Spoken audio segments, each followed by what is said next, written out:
역대하 4장 1절입니다.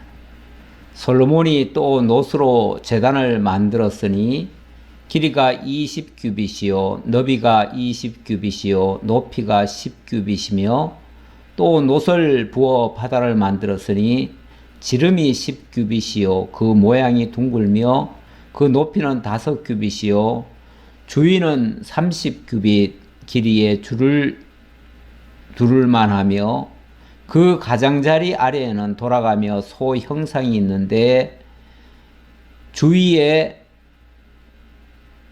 각 규빗에 소가 10마리씩 있어서 바다 주위에 둘렸으니 그 소는 바다를 부어 만들 때 2줄 부어 만들었으며 그 바다를 롯세 황소 12마리가 바쳤으니 3마리는 북쪽을 향하였고 3마리는 서쪽을 향하였고 3마리는 남쪽을 향하였고 3마리는 동쪽을 향하였으며 바다를 그 위에 놓았고 소의 엉덩이는 다 안으로 향하였으며 바다의 두께는 한 손 너비만 하고 그 둘레는 잔 둘레와 같이 백합화의 모양으로 만들었으니 그 바다에는 3,000밭을 담겠으며 또 물두멍 10개를 만들어 5개는 오른쪽에 두고 5개는 왼쪽에 두어 씻겨야 돼.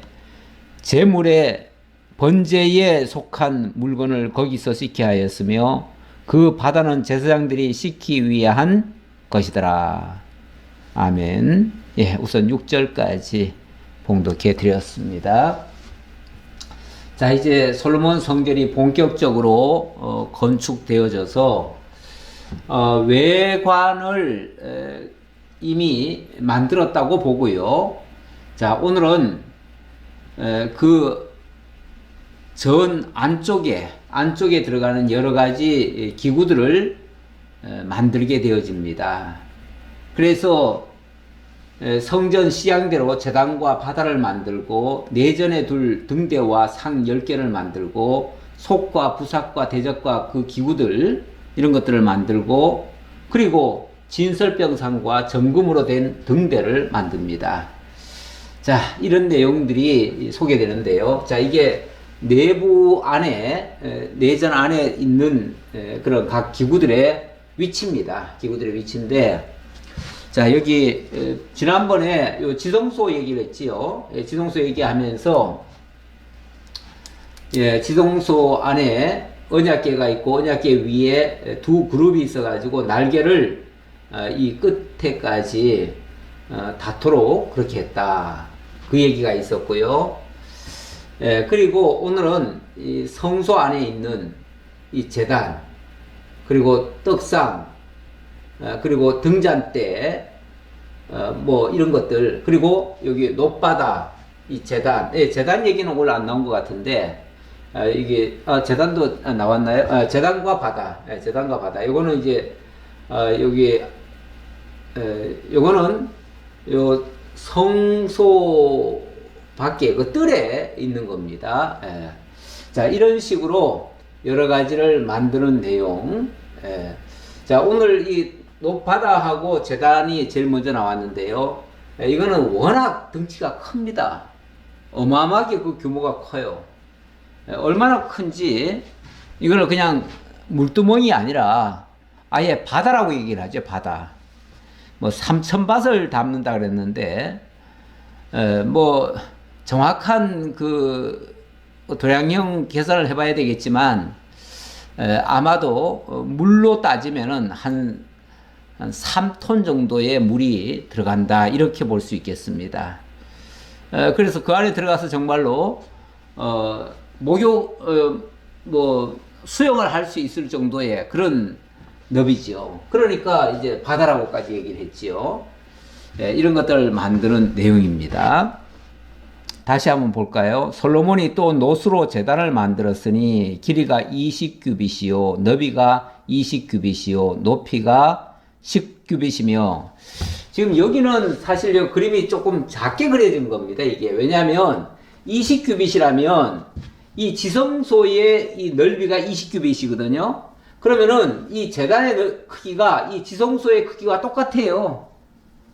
똑같고 그 높이가 10규빗이라 그랬으니까 10규빗이면 약 5m입니다.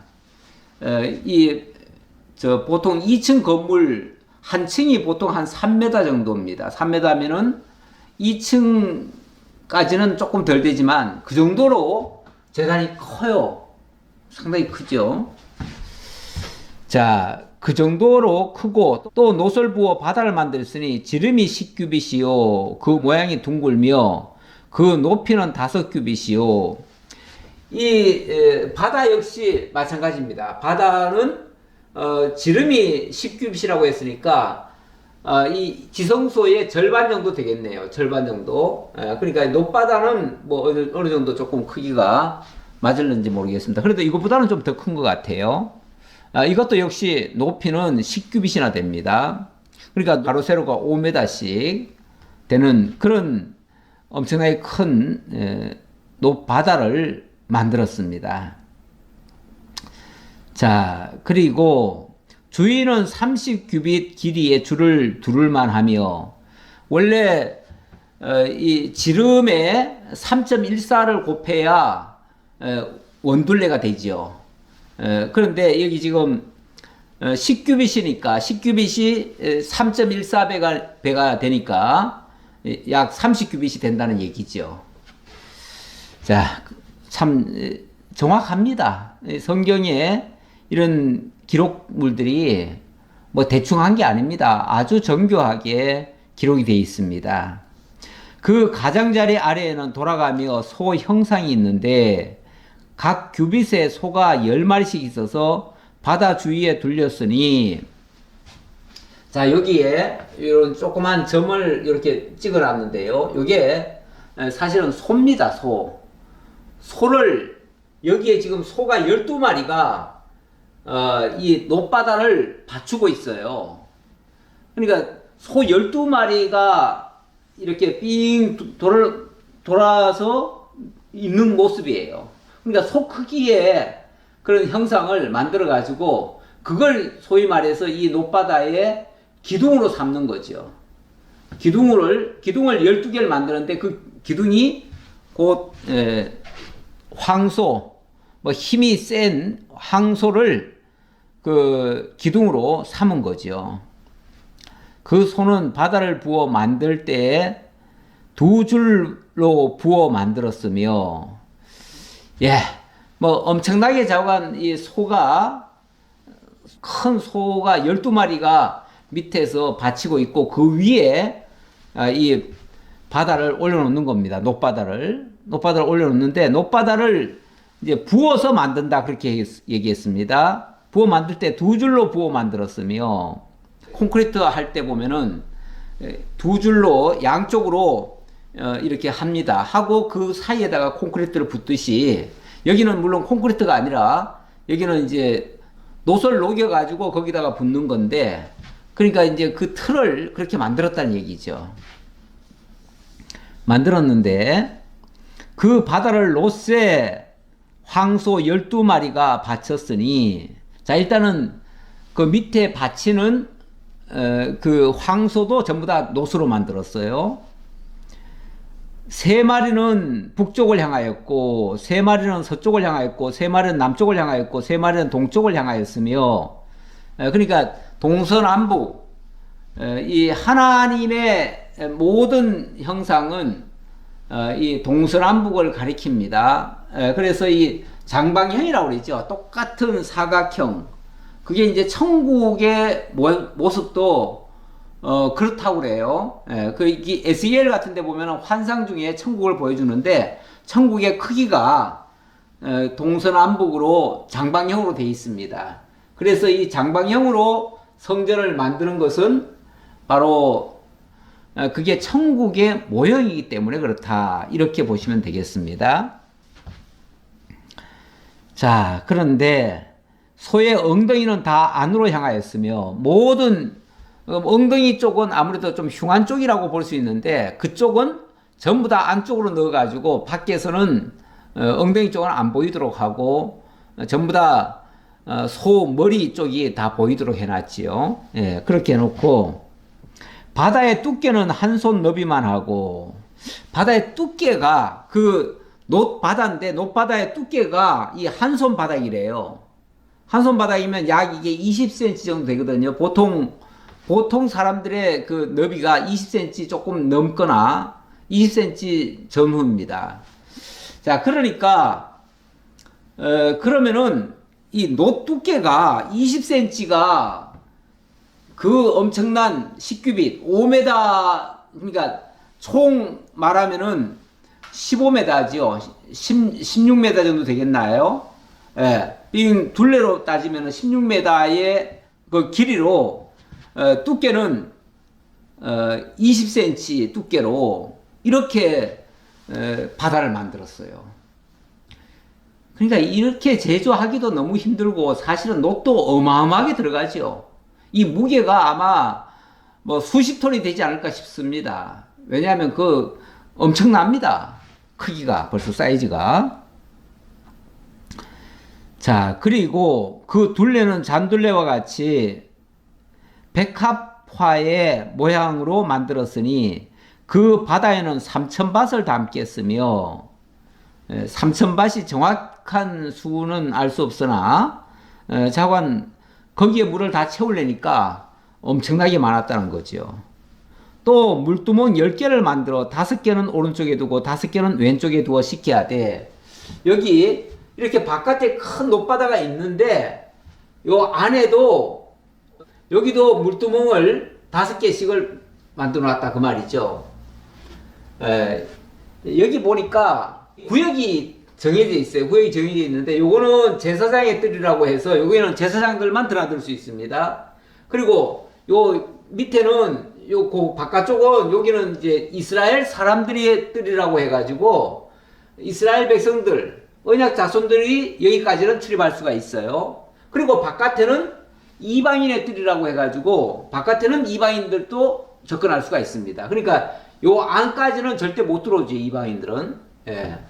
이렇게 구분되어 있는데, 자, 그런데 여기서 그 용도를 설명하네요. 예. 번제에 속한 물건을 거기서 씻게 하였으며, 다시 말하면 여기 10개의 요 물두멍은 어디에 쓰냐면은 이거는 번제에 쓸 그 재물을 씻는 용도를 썼다 그 말이죠. 그럼 여기는요, 여기는 제사장이 몸을 성결케 하는, 그러니까 제사장의 목욕탕이에요. 쉽게 말하면 제사장이 여기서 몸을 씻는 거예요. 여기서 몸을 씻고 여기서 재물을 씻는 거예요.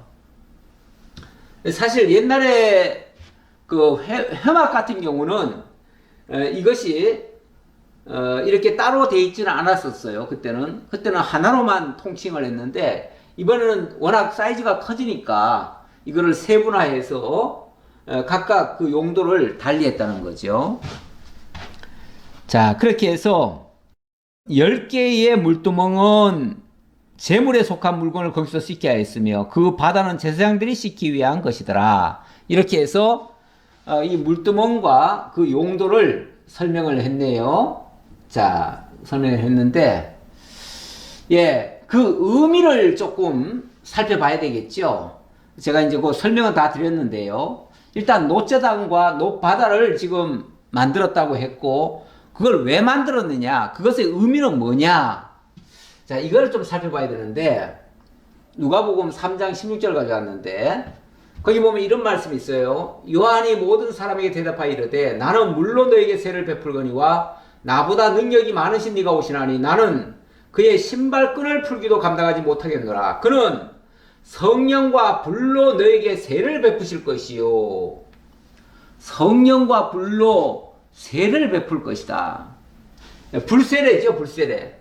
불세례고 12장 50절에 보면 예수님이 자신을 가리켜서 나는 받을 세례가 있으니 그것이 이루어지기까지 나의 답답함이 어떠하겠느냐, 이런 얘기를 했어요.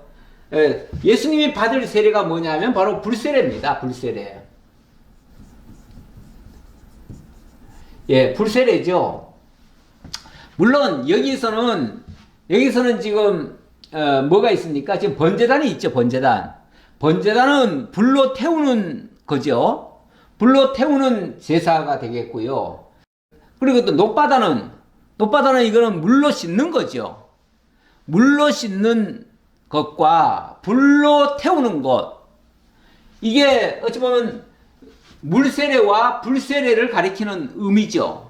여기서는 물론 성령과 불로 너에게 세를 베푸실 것이요 그랬는데, 물세례는 곧 성령 세례를 가리키는 것이에요. 가리키는 것이니까 여기로 말하면은 높바다가 바로 물세례를 줄 것을 가리키는 것이고, 그래서 거기 회막에 들어갈 때 먼저 씻고 들어가라고 그러잖아요.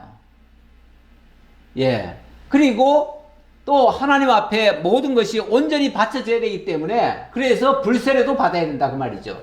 그러니까 물세례와 불세례 이걸 가리키는 건데, 이 모든 세례를 누가 받으셔요? 바로 예수님이 받으시는 거예요. 예수님이 이 땅에 오셔서 당신이 이 세례를 받겠다는 거예요. 원래는 죄인이 받아야죠. 죄인이 여기서 씻어야 되고 죄인이 불살라져야지요. 그런데 예수님이 그 세례를 대신 받아주시는 거예요.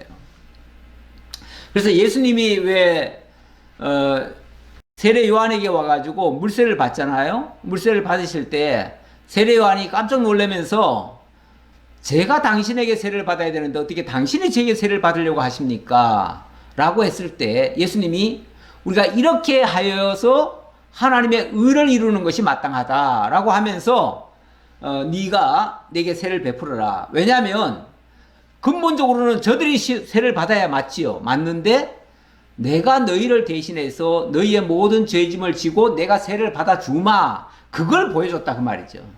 그렇게 함으로써 저들에게 하나님의 의가 입혀지도록 했다. 다시 말하면 죄 문제는 예수님이 다 짊어지고 가시고, 그리고 그를 믿는 자들에게 의가 이루어지게 하기 위해서 그렇게 했다. 그러려다 보니까 당신이 이 죄값을 다 받아야 되는데, 그러려면은 저주를 받아야 돼요. 바로 이 노시라고 하는 것은 심판을 상징하고요. 심판을 상징하고, 예수님이 그 죄값으로 심판을 대신 받아주신다고 하는 그 의미가 바로 이 높바다와 번제단에 담겨져 있어요. 자, 그 얘기를 지금 말씀을 드리고요. 자, 이제 넘어갑니다. 7절로부터 10절에서는 내전에 둘 등대와 상 10개씩을 만드는 장면인데요.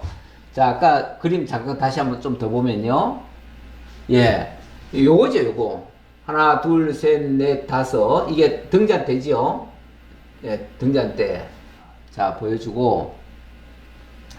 예, 여기에는 10개의 등대가 있고, 또 대접도 100개나 있습니다. 대접이 또 100개나 있어요. 예, 10개, 한번 내용을 보지요. 내용을 읽고 설명드려야겠죠. 자, 7절 봅시다. 또 규례대로 금을 금으로 등잔대 10개를 만들어 내전 안에 두었으니 왼쪽에 5개요 오른쪽에 5개이며, 또 상 10개를 만들어 내전 안에 두었으니 왼쪽에 5개요 오른쪽에 5개이며, 또 금으로 대접 100개를 만들었고, 금으로 대접 100개를 만들었고. 자, 이 성소 안에서 금 대접이 100개나 필요하네요. 떡상도 쉽게 말하면 10개나 필요하고, 또 등잔도 10개나 필요하고. 그러니까 과거에 그 한 개만 놔뒀을 때보다는 훨씬 더 양이 많아진 거죠. 거기야 뭐 10배, 100배가 된 거죠. 그러니까 아마 그릇이 100개라고 하는 것은요, 거기에 떡을 100개씩 올린다는 얘기예요. 쉽게 말하면은. 그러니까 떡상이 10개인데 10개에 한 떡상마다 떡을 10개씩을 올릴 거예요. 그러면은 당연히 10상이니까 100개 대접이 있어야 되지 않겠어요? 떡을 담을 그릇. 예. 그러니까 옛날에는 그냥 하나의 접시에다가 떡을 이렇게 몇 개씩을 6개씩 올렸나요? 6개씩 올려가지고 12개 올려가지고 이스라엘 12지파를 가리켰는데, 자, 지금은 거기다가 100개를 놓는 거예요. 100개. 규모가 벌써 커졌어요. 예, 커졌고, 이 떡을 만들어서 그걸 매일같이 사실은 그 상번제로 드립니다. 드리고 그 떡을 물려서 그걸로 또 레위인들이 먹습니다. 이제 먼저 하나님께 드리고 그걸 물려내 가지고 그걸로 또 레위인들이 먹지요. 이렇게 하겠죠. 어찌 보면 여기에 봉사하는 자들에게 공급하는 그런 양식일 수도 있는데, 뭐 떡은 아시다시피 하나님께서 위로부터 주시는 생명의 양식을 가리킨다고도 볼 수 있습니다. 자, 어쨌든 이거는 그만큼 교제를 또 많이 한다는 의미일 수도 있고요. 떡을 나눈다고 하는 것은 교제 아니겠어요? 예. 또 제사장의 뜰과 큰 뜰과 뜰 문을 만들고 그 문짝에 놋을 입혔고 그 바다는 성전 오른쪽 동남방에 두었더라. 예, 그 바다가 성전 오른쪽 했으니까 성전 오른쪽, 여기는 또 오른쪽이라고 하니까 또 여기다가 해놨네요. 그림을 그렸는데, 자, 여기서는 높바다가 또 이쪽에 있어요. 그러니까 이 그림과 이 그림은 사실 지금 거꾸로 돼 있네요. 예.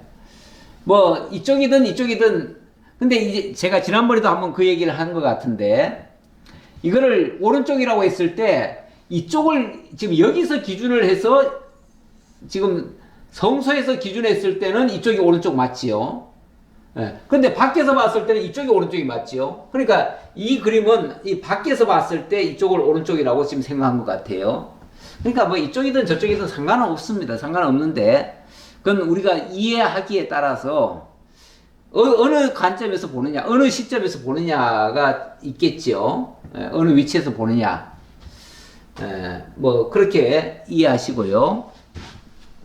자, 어쨌든 이렇게 해서 일단은 이 성소 안에 기구들이 일단 끝이 났습니다. 끝이 났고, 또 뜰 문과 문짝에도 놋을 입혔다. 요거는 바깥뜰이니까, 바깥뜰은 전부 다 뭘로 돼 있어요? 이 밖은 전부 다 놋이에요. 놋.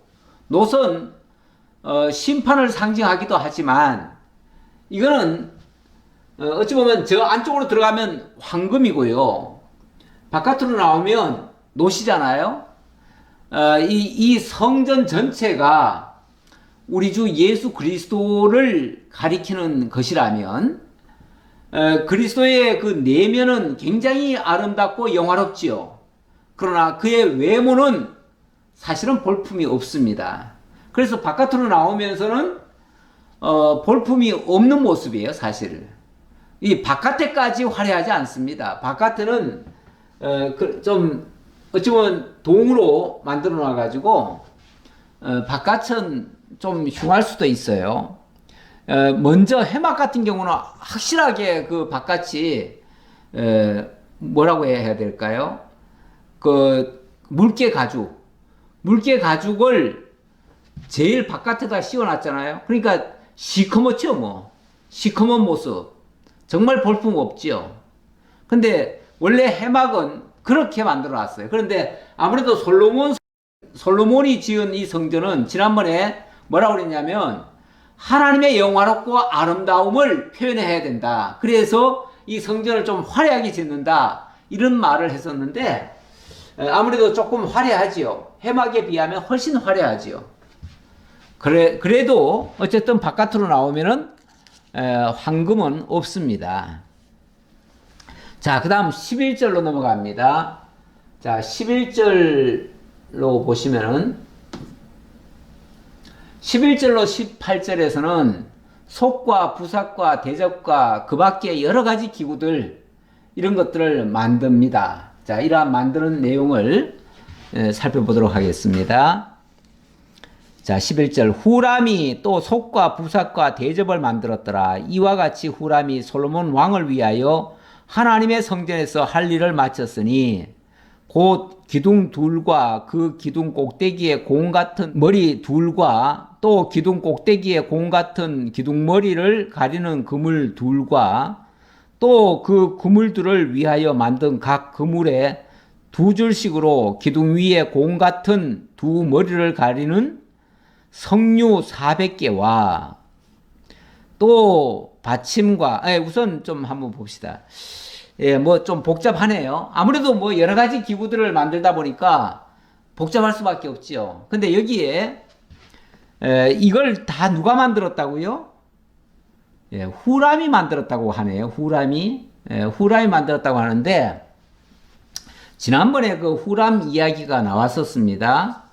후람이 나왔는데, 이 후람이 히람 왕하고 후람하고가 약간 이게 오해 소지가 좀 있더라고요. 제가 이거 다시 한번 확인을 해봤어요. 왜냐하면 이게 문장이 잘 연결이 안 돼요. 그래서 제가 영어를 좀 찾아봤는데, 영어 성경을 찾아보니까 영어 성경으로는 왕을 가리킬 때는요, 우리 성경의 2장 3절에는 후람이라고 번역이 돼 있어요. 예를 들어서 2장 3절 보면 솔로몬이 사절을 두로왕 후람에게 보내어 이르되 이렇게 했잖아요. 그리고 11절에도 보면 두로왕 후람이 솔로몬에게 답장하여 이르되 이렇게 해서 여기는 후람이라고 돼 있어요. 그런데 이걸 영어로 찾아보니까 히람 킹이에요. 다시 말하면 히람 왕이라는 거죠. 히람 왕. 그러니까 여기 후람이라고 써놓으니까 여기 기술자 후람하고 이 히람 왕하고가 헷갈리는데, 그래서 이 장면이 병행구절이 또 11개에도 있어요. 그래서 11개도 찾아봤더니 거기는 히람이라고 돼 있어요. 그러니까 제가 지난번에 문득 그래서 후람과 히람이 아버지가 히람이고 아들이 후람인가 그런 착각을 제가 잠깐 했었는데 그건 착각이었고요. 히람 왕이 맞습니다. 히람 왕이 맞고, 그런데 왜 번역을 후람이라고 했는지 모르겠어요. 근데 후람이라는 사람은 기술자 이름이에요. 기술자 이름. 그래서 아까 저 본문 읽었잖아요. 그 본문에 4장 11절의 후람은요, 여기는 후람이 맞습니다. 이거는 기술자예요. 기술자고, 이 11절 밑에 뿐이 아니라 조금 내려오면은 16절에도 보니까 16절 중간에도 보니까 후람의 아버지가 솔로몬 왕을 위하여 빛나는 노소로 만들 때 이렇게 또 얘기를 합니다. 여기는 또 후람의 아버지 얘기하는데 이 후람과 후람의 아버지가 같이 일을 한 것 같아요. 근데 이들이 기술자고, 이 기술자는 지난번에 보니까 그 두로 지역에서 단 지파의 여자가 이 두로에 시집을 와가지고 자식을 낳았고 그 자식 가운데 이런 아주 공교한 일을 할 수 있는 정말 기술자가 있다는 거예요. 그래서 그 기술자를 보내주겠다고 했는데 그 기술자 이름이 후람인 거예요. 그리고 이 단자손 같은 경우는 옛날에 그 회막을 만들 때에 그때도 하나님께서 성령을 부어주신 자들이 있습니다. 그래서 그때 회막을 지을 때에 그때 두 사람, 부살렐과 오홀리압이라고 하는 두 사람이 있었죠. 부살렐과 오홀리압.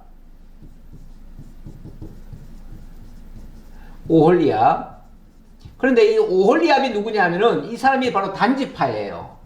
그러니까 이 단지파에서 이 기술자가 있었던 거죠. 기술자 있었고 그 대대손손이 이 기술을 전수를 한 것 같기도 해요. 근데 어쨌든 이 사람들이 하나님께로부터 성령께서 이들에게 기술을 주셔가지고 이들이 그 기술을 잃지 않고 있다가 이때를 위하여 준비되어 있다가 이 일을 한 거죠. 그래서 어쨌든 이 솔로몬 시대에 아주 큰 역할을 이 후람이 했고, 물론 히람 왕이 보내서 한 거죠. 보내서 했으니까 그런 의미에서 저는 같은 후람이라고 쓴 거 아닌가라고 했는데, 요거는 번역하시는 분이 히람과 후람을 조금 좀 혼돈한 것 같아요. 그래서 다른 성경에서는 히람이라고 돼 있는 게 맞습니다. 그러니까 여기도 히람이라고 번역하는 게 맞아요. 자, 어쨌든 그렇게 이해하시고요. 그럴지라도 여기 쭉 내려와 보면 18절에 이렇게 나옵니다. 18절에 이와 같이 솔로몬이 이 모든 기구를 매우 많이 만들었으므로 그 논무게를 능히 측량할 수 없었더라. 그랬으니까 여기서는 또 솔로몬이 만들었다고 하네요. 이거는 솔로몬이 아무래도 이 일을 시작한 사람이고 이것을 명한 사람이고 이렇게 하라고 주문을 한 사람이잖아요. 그러니까 주문을 했으니까 솔로몬이 지었다라고 말을 할 수밖에 없지요. 예를 들어서 제가 살고 싶은 집을 짓고 싶은데 자, 이렇게 집을 짓겠다라고 설계를 했어요. 그리고 기술자에게 줬어요. 그러면 그 기술자가 그대로 할 거 아니에요? 그리고 다 지었으면은 나중에 이 집이 내가 지었다라고 말할 수 있지 않나요? 꼭 어느 기술자 이름 대면서 그 기술자가 지었다라고 말을 해야 되나요? 이것을 발주하고 이 일을 하게 한 사람, 그 사람이 지었다라고 말할 수 있는 거죠. 그 사람이 기술자를 한 사람만 쓰겠어요. 물론 대표적으로 한 사람을 썼겠지만 그 외에 수만 명이 함께 참여해서 이걸 짓거든요. 그러면은 그 수만 명이 다 지었다라고 얘기를 해야 되겠어요? 아니면은 그 일을 시작한 솔로몬이 지었다라고 얘기를 해야겠어요? 그러니까 솔로몬이 지었다라고 하는 게 맞지요. 그러니까 실제 기술자는 후람이었고 이 후람을 보내준 사람은 히람 왕이었고 그리고 이 모든 일을 완성한 사람은 솔로몬이에요. 자, 그래서 이 기구들을 만드는 후람이냐 솔로몬이냐 했을 때 솔로몬이다 라고 제가 말씀을 드리고요. 자, 그리고 제가 아까 중간에 좀 빠뜨렸는데요. 중간에 조금만 더 읽겠습니다. 15절 한 바다와 그 바다 아래에 소 12마리와 속과 부삭과 고기 갈고리와 여호와의 전의 모든 그릇들이라. 후람의 아버지가 솔로몬 왕을 위하여 빛나는 놋으로 만들 때에 왕이 요단 평지에서 숫꽃과 스레다 사이에 진흙에 그것들을 부어내었더라. 진흙으로 틀을 만들어 가지고 그 틀에다가 그 놋을 녹여 가지고 그 안에 부어 가지고 그렇게 해서 만들었다 그 말이죠. 이와 같이 솔로몬이 이 모든 기구를 매우 많이 만들었으므로 그 논무게를 능히 측량할 수 없었더라. 아까 그 바다 하나 만드는 데만 해도 얼마나 많은 양이 들어가겠어요. 20cm 두께로 해가지고 무려 15m의 그 크기로 해가지고 높이가 또 5m 이 정도 크기에 그걸 만들어야 되고 또 그 황소도 전부 다 놋으로 만들어야 되잖아요. 그게 12마리나 되고 또 제단 역시도 놋제단을 만들어야 되고 그리고 바깥에 사실은 또 들어가는 것들 전부 다 놋입니다. 그릇들도 놋일 수 있고요. 그러니 얼마나 많습니까? 여기 뭐 솥, 부삽, 고기 갈고리 이런 거 전부 다 놋입니다. 그러니까 이 놋을 나중에는요 얼마만큼이라고 말을 할 수 없을 정도로 그렇게 많았다. 지난번에 금은 뭐 600달란트다 이렇게 얘기했잖아요. 그런데 여기는 그것보다 훨씬 더 많았다 그 얘기죠. 그래서 측량하기도 어려웠다. 그 정도로 많았다 그 얘기죠. 자, 여기 히브리서 9장 2절을 가져왔습니다. 요거를 조금 보고 넘어가는 게 좋을 것 같았어요. 자, 왜냐면은 이게 구약 성전의 모습인데 신약은 이걸 우리가 어떻게 이해를 해야 되겠느냐 그 말이죠. 구약에 이렇게 만들어 놓고 그렇게 제사 드리고 했던 거를 오늘 신약적 개념으로 우리는 성소를 어떻게 지어야 되겠느냐, 어떻게 만들어야 되는가, 거기에 또 어떻게 이해를 해야 되는가, 이걸 보려고 가져왔습니다. 예비한 첫 장막이 있고 그 안에 등잔대와 상과 진설병이 있으니 이는 성소라 일컫고 또 둘째 휘장 뒤에 있는 장막을 지성소라 일컫나니 막 그러면서 쭉 여러 가지가 있습니다. 쭉 있고 자 그래 놓고 9장 5절 끝에 이것들에 관하여는 이제 낱낱이 말할 수 없노라. 이거 다 얘기하고 싶은데 그거 언제까지 그 얘기만 하겠느냐 그 말이죠. 그리고 그거 다 얘기한들 그 얘기하는 게 뭐가 중요하겠어요. 왜냐하면 이 장막은 현재까지의 비윤이 이게 참것에 대한 모형이고요. 또 현재까지에 대한 비유에 불과한 거예요. 그러니까 그게 실체가 아니에요. 실체가 아니니까 9장 10절 이런 것은 먹고 마시는 것과 여러 가지 씻는 것과 함께 육체의 예법일 뿐이며 다시 말하면 이 몸을 정결하게 하는 데 썼을 뿐이고 그게 진짜 효력이 있었던 것은 아니었다 그 말이죠. 그러니까 당연히 어느 때까지는 그게 필요하겠지만 그 이상은 필요가 없어요. 그래서 언제까지 필요했냐면 개혁할 때까지 맡겨둔 것이니라. 개혁할 때까지 이 말을 했습니다. 이 개혁이라는 말, 이 개혁이라는 말을 영어로는 리폼드라고 그럽니다. 리폼드. 그래서 우리 개혁교회를 리폼드 처치라고 그래요. 자, 이 개혁, 리폼이라는 말이 뭐냐면, 리라고 하는 게 다시라는 말이고, 폼이라는 게 그 형태를 얘기하는 건데, 본질 회복이에요. 그러니까 근본으로 되돌리는 거예요. 근본으로 되돌리는 거. 성전이 뭐냐? 성전이 뭐냐 하면은, 이 보이는 성전 가지고 이거다라고 얘기할 수 있습니까? 아니죠. 이 보이는 성전이라고 하는 거는 원형이 있고, 그 원형에 대한 모형이라고 그랬어요. 하나님께서 히브리서에서 그런 얘기를 해요. 하나님께서 저 원형적인 신령한 성전, 영원한 처소를 보여주시면서 모세에게 그걸 모형적으로 이렇게 그려라. 그래가지고 그걸로 지어라. 이렇게 말씀하셨거든요. 그랬으니까 원형이 있잖아요. 원형. 그 원형은 사실은 신령한 성전이죠.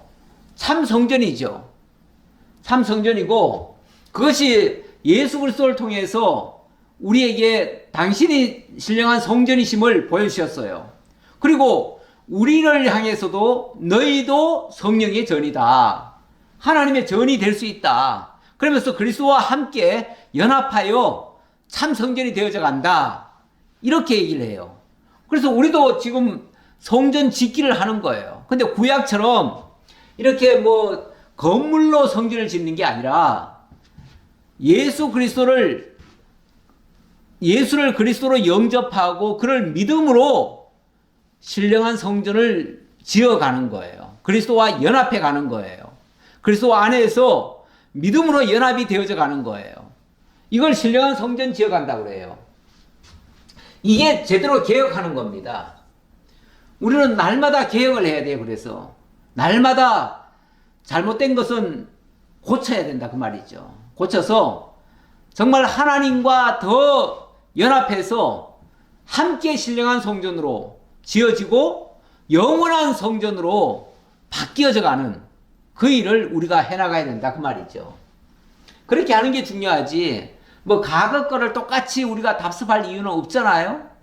지금 사실은 이 세상에는 이런 성전이 없습니다. 없어요. 그런데 지금도 좀 정신없는 분들이 우리도 성전을 지어야 된다 그래가지고 모형적인 성전을 자꾸 짓는 사람도 있고 물론 교육적으로 짓는 거와는 또 다르죠. 교육적으로는 지어서 보여줄 수도 있을지 몰라요. 그러나 그것도 짓다 보면요 그게 우상이 될 수도 있어요. 그래서 사실 이 땅에다가 성전 모형으로라도 자꾸 짓는 것은 바람직하지 않아요. 교육적으로는 사실은 뭐 그림으로 설명하면 돼요. 예, 그래서 우리가 배울 필요는 있지만 그걸 똑같이 모형을 만들 필요는 없어요. 그런데 저 이스라엘 땅에 가면 지금도 우리가 온전히 회복되려면은 성전을 다시 지어야 된다. 그래서 성전 제사가 다시 드려져야 된다 그러는데 그래서 성전 지을 준비를 다 해놨는데 그 땅이 지금 이스라엘에게 기속이 안 되는 바람에 성전을 아무데나 지으면 안 되거든요. 아무데나 짓지 않고 반드시 하나님이 정해놓은 그 모리아산 바로 그 자리에다가 지어야 되기 때문에 그 자리가 지금 이방인들이 차지하고 있어가지고 지을 수가 없어요. 그래서 이스라엘은 자꾸 핑계를 대가지고 어쨌든 자꾸 주변 나라들하고 분쟁을 해가지고 그 핑계로 해가지고 그들을 물리치고 그 자리에다가 성전 지으려고 지금 계속 시도하고 있죠. 시도하고 있는데 그거 지어도 의미가 없습니다. 그거 지어서 뭐 하려고요? 다시 구약으로 되돌아가려고요? 그거 다 쓸데없는 일을 하고 있는 거예요. 사실 그렇게 되면 그게 세계 전쟁만 부를 뿐이에요. 자, 그 다음 19절로 22절. 자, 이번에는 진설병상과 정금으로 된 등대를 만드는 장면입니다.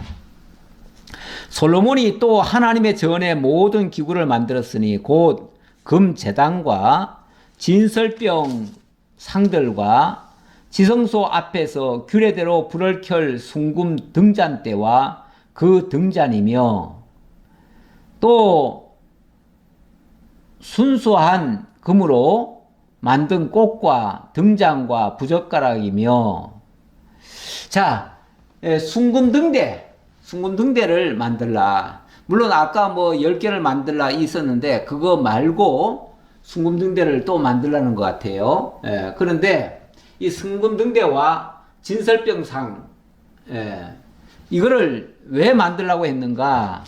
그것의 의미가 중요하기 때문에 사실은 앞에서 이미 만들었다는 얘기를 했는데 여기 다시 뭐 또 만든 것처럼 얘기를 했는데 또 만든 건 아니고 그것의 의미를 다시 한번 강조하려고 이걸 다시 적은 것 같아요.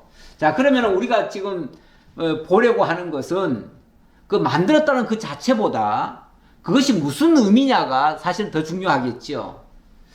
자, 일단은 그걸 알기 위해서 요한복음 1장 9절을 가져왔습니다. 여기 보니까 이런 말씀이 있어요.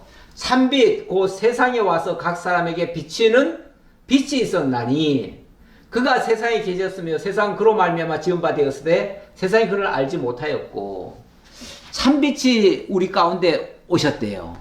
근데 그 참빛이 바로 참빛이 그냥 빛 자체를 얘기하는 게 아니고요.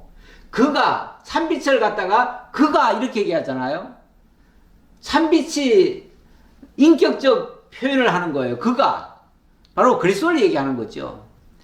사실 이 참빛 얘기하기 전에 요한복음 1장에서 그렇게 얘기하죠.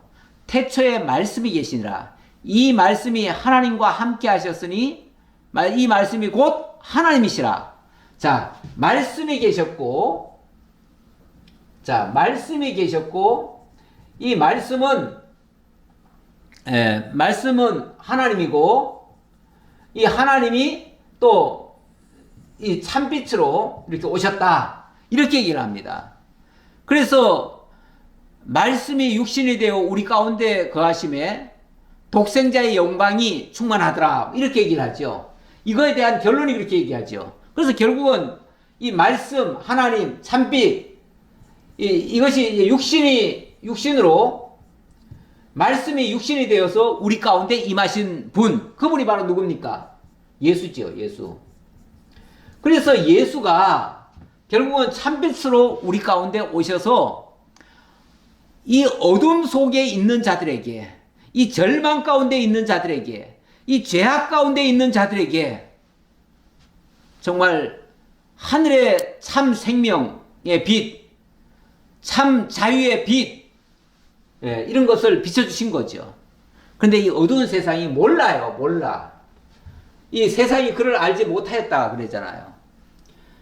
그리고 여기 또 진설병상이 있는데 진설병상은 그거 역시도 요한복음에서 가져왔습니다. 6장 48절에 보니까 내가 곧 생명의 떡이니라 너희 조상들은 광야에서 만나를 먹어서 죽었거니와 이는 하늘에서 내려오는 떡이니 사람으로 하여금 먹고 죽지 아니하게 하는 것이니라. 나는 하늘로서 내려온 살아있는 떡이니 사람이 이 떡을 먹으면 영생하리라. 예수님이 자신을 가리켜서 내가 하늘로서 내려온 떡이다. 나를 먹으라 그러잖아요. 나를 먹으라. 좀 이해가 잘 안 될 수도 있어요. 잘 안 될 수도 있는데 제가 이제 설명을 좀 드리면 이해가 되겠죠. 그래서 초대교회 성도들이 이 말씀을 가지고 매일같이 모이면은 떡을 떼고 포도주를 가지고 이렇게 나눴지요. 뭐 사실은 그 당시 이스라엘 백성들의 주식이 떡과 포도주입니다. 포도주라고 해가지고 오늘날 우리처럼 이렇게 술 먹으라는 얘기가 아니에요. 그 술하고의 개념이 아니에요. 그쪽은 원래가 물이 우리처럼 아무 데서나 물 퍼서 먹을 수 있는 곳이 아닙니다. 거기는 물이 나빠가지고요. 그 물을 포도주를 담궈서 그렇게 해서 음료처럼 먹습니다. 그래서 먹는 거죠. 그러니까 술로 먹는 게 아니고 음료로 먹는 거다 그 말이죠. 그런데 그게 바로 생명의 떡이고 생명수다 그 얘기죠.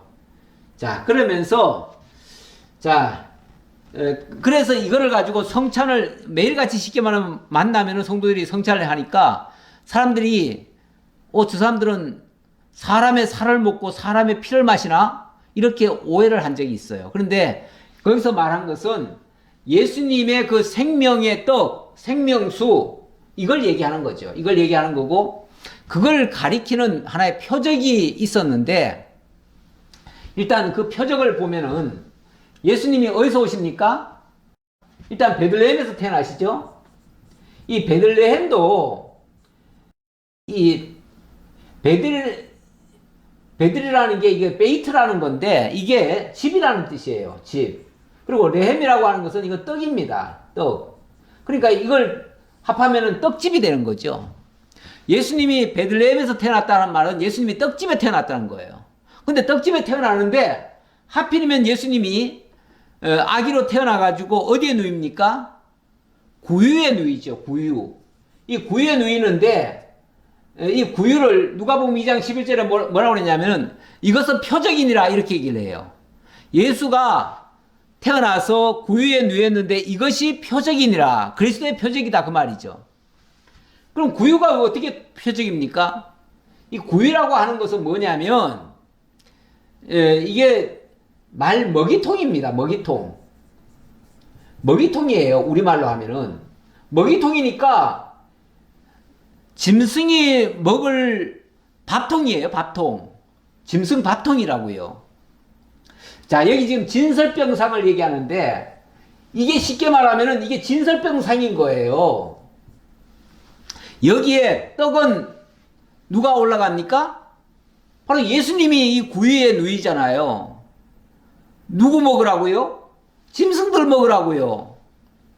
짐승이 어찌 보면 어둠 속에 있던 죄악 아래에 있던 이 죄인들이에요. 오늘날 우리들이에요. 결국 우리의 양식으로 예수님이 오셨다는 거예요. 무슨 양식이요? 이 세상 먹거리 양식이요? 그런 양식이 아니라 영원한 생명의 양식, 생명의 양식으로 예수님이 우리에게 주어지신다 그 말이죠. 내가 너희에게 나를 내어주겠다. 그래서 우리가 예수를 먹고 마시는 거예요. 그걸 다른 말로 예수를 믿는다 이렇게 얘기를 하는 거예요.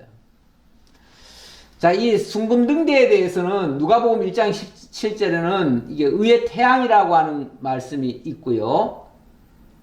네, 요거는 누굽니까?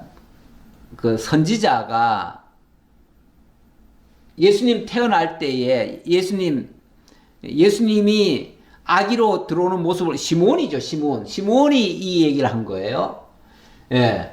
그때 한 말인데요. 시몬이 뭐라고 선지자로서 무슨 말을 했느냐 하면은 이로써 돋는 해가 위로부터 우리에게 임하여 어둠과 죽음의 그늘에 앉은 자에게 비치고 우리 발을 평강의 길로 인도하시리로다 하니라. 이렇게 얘기를 했는데 바로 의의 태양으로 우리 가운데 오셔서 우리를 어둠 속에 있는 우리를 빛 가운데로 인도한다. 그런 의미예요.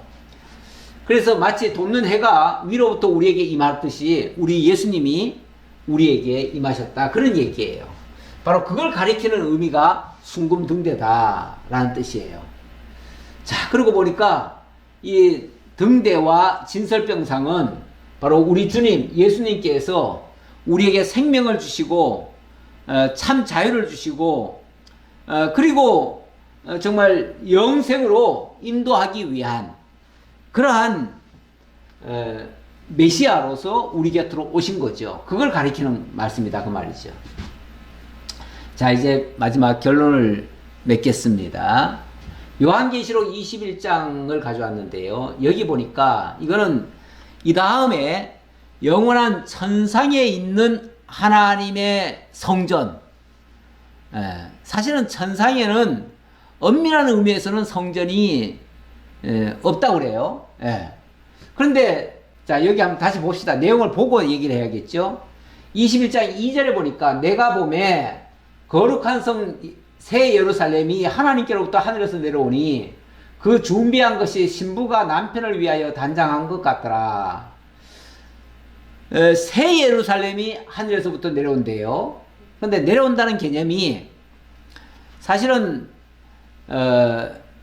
무슨 뭐 물체가 이렇게 위에서 내려오듯이 이렇게 내려온다는 개념보다도 사실은 우리가 하나님께로 다 올라가죠. 올라가면 마치 우리는 가만히 있고 저 위에서 내려오는 것과 같은 느낌을 받지요. 그래서 내려온다라고 말할 수밖에 없는데, 사실은 그 하나님의 나라가 움직이는 게 아니고 우리가 그 하나님의 나라로 가는 거죠. 근데 요한 사도가 어쨌든 자기가 봤을 때는 마치 자기는 가만히 있는데 하나님의 나라가 가까이 오는 것 같으니까 이렇게 표현을 한 거예요. 내가 들으니 보좌에서 큰 음성이 나서 이르되 보라, 하나님의 장막이 사람들과 함께 있음에 하나님이 그들과 함께 계시리니. 예, 새 예루살렘이 완성된 것은 하나님이 우리와 함께 하기 위해서 그렇게 한 거예요. 그런데 그 예루살렘 성 안, 그 예루살렘 성이라고 표현한 것은 그 당시의 개념으로는 예루살렘밖에, 가장 큰 도시가 예루살렘이고 가장 화려하고 아름다운 곳이 예루살렘이니까 그렇게 표현한 것 같아요. 근데 이걸 달리 표현할 수가 없으니까 그렇게 얘기한 거고, 그래서 똑같은 예루살렘이 아니라 새로운 거룩하고 새로운 예루살렘이다 그 말이죠. 그게 하나님의 나라예요. 완성된 하나님의 나라. 그런데 그 성 안에서 내가 성전을 보지 못하였으니 이는 주 하나님 곧 전능하신 이와 및 어린 양이 그 성전이십니다. 결국 하나님과 예수 그리스도 그 자신이 참 성전이더라 그 말이죠. 성전이라고 해서 건물 성전을 가지고 생각하시면 안 되고요. 예수 자신이 곧 성전이더라. 그러다 보니까 그 성전 안에 무슨 뭐 아까처럼 그런 뭐 등잔대가 있고 뭐 떡상이 있고 이래야 되는 게 아니죠. 그 성은 해나 달의 비침이 쓸데없으니 이는 하나님의 영광이 비치고 그 어린 양이 그 등불이 되심이라. 아니, 하나님 자신이 정말 의의 태양이신데 어찌 보면 이 세상의 그 어떤 등불보다도 더 밝은 그런 태양이신데, 근본 빛이신데, 그리고 그 근본 빛은 하나님의 영광을 가리키는 거예요. 영광의 빛이죠. 영광의 빛. 영광의 빛이 밝고 환한데 무슨 다른 빛이 또 필요하겠습니까? 불이 환하게 켜져 있는데 거기서 만약에 불을 붙이면요 보이지도 않아요. 있는 둥 마는 둥이에요. 그 밝은 것을 가리키기 위해서 이 땅에서는 등잔을 켰지만 실질적으로는 그 등잔은 의미가 없습니다. 왜냐하면 하나님의 영광이 곧 등이니까요. 그 등이니까. 이렇게 해서 이 구약의 성전은 장차 참 성전이신 우리 주 그리스도 예수를 모형과 그림자적으로 가리키는 그런 모습이다 라는 것까지 말씀드리고, 오늘 그러면 우리가 힘쓸 것은 뭡니까? 우리가 힘쓸 것은 보이는 성전 짓기가 아니라 우리 그리스도와 연합할 신령한 성전 짓는 일, 그게 바로 예수 그리스도를 영접하고 그와 함께 교제하며 살아가는 그 일 아니겠어요? 정말 믿음을 키워가는 일 아니겠어요? 그것이 오늘 우리가 신령한 성전을 지어가는 것이다. 지난번에 에베소서에서도 하나님께서 우리를 그 신령한 성전으로 그리스도와 연합해서 함께 지어져 간다 이런 말씀하셨는데, 그 말씀을 다시 한번 상기시켜 드리고 오늘 말씀을 마치겠습니다. 아버지 하나님 감사합니다. 우리에게 참 성전을 알게 하시고 참 성전으로 오신 우리 주 예수 그리스도를 영접하고 그 안에서 영원한 생명을 얻고 영광에 참여하라고 구약의 성전을 보여주시며 성전을 통해서 우리에게 또 교훈해 주신 줄 믿습니다. 이 깨달음을 가지고 우리가 신령한 성전 세워가기에 더욱 힘쓰고 무엇보다도 주의 성도들을 사랑하고 주 안에서 함께 지어져가는 우리 다 한 형제임을 기억하고 함께 세워져가는 성리로 교회가 될 수 있도록 하나님 함께 주옵소서. 감사드렸고 예수님 이름으로 기도하옵나이다. 아멘.